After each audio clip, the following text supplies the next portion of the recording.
হঠাৎ করে যদি আপনার হোস্টিঞ্জারের মেয়াদ শেষ হয়ে যায় এবং পরবর্তীতে আপনি রিনিউ করতে না চান বা রিনিউ করতে না পারেন, তখন আপনার ওয়েবসাইট বা ল্যান্ডিং পেজ বা এই ধরনের ডাটাগুলো কি হবে, চলুন আজকে ভিডিওতে দেখিয়ে দিই। আমার এখানে হোস্টিঞ্জারের প্ল্যান নেওয়া ছিল, যেখানে আমার দুইটা তিনটা ওয়েবসাইট ছিল।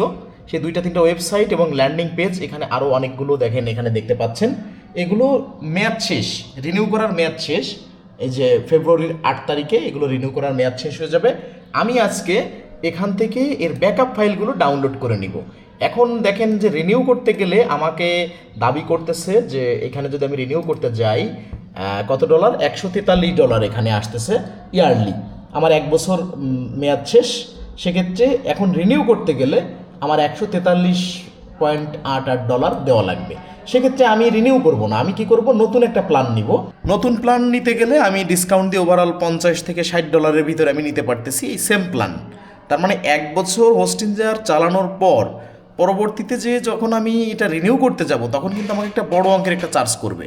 সেক্ষেত্রে আমি কি করতে পারতেছি, আমি এটা রিনিউ না করে নতুন প্ল্যান নিতে পারতেছি। কিন্তু সে নতুন প্ল্যান নেওয়ার আগে আমার কি করতে হবে, এখান থেকে ব্যাকআপ ক্রিয়েট করে এইগুলো ব্যাকআপ রাখতে হবে। ডাউনলোড ব্যাকআপে যে এভাবে এই যে ফাইলগুলো, যতগুলো ওয়েবসাইট বা ল্যান্ডিং পেজ আছে, সব কিছু ব্যাকআপ ফাইল হয়ে যাবে, এখান থেকে ডাউনলোড করে রাখতে হবে। আমি যথারীতি আমার এখানে ডাউনলোড করে দেখেন এই ফাইলগুলো এখানে রেখে দিয়েছি, যাতে করে আমি এগুলো আলাদা একটা ফোল্ডার করে রেখে দিতে পারি। পরে যখন আমি হোস্টিঞ্জারের প্ল্যান নিব, প্ল্যান নিলে সেগুলো এখান থেকে ব্যাকআপ ফাইলগুলো হোস্টিঞ্জারে অ্যাড করব।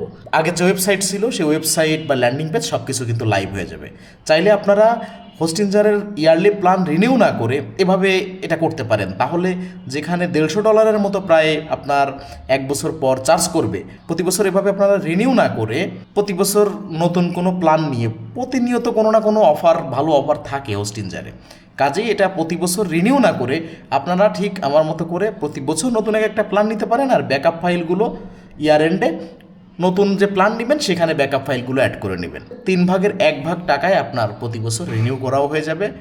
রিনিউ করার মতো করে নতুন প্ল্যানে আপনি শিফট হতে পারেন। এটাতে কিন্তু আপনার মিনিমাম $100 সেভ করবে প্রতি বছর। আইডিয়াটা অবশ্যই কাজে লাগাবেন।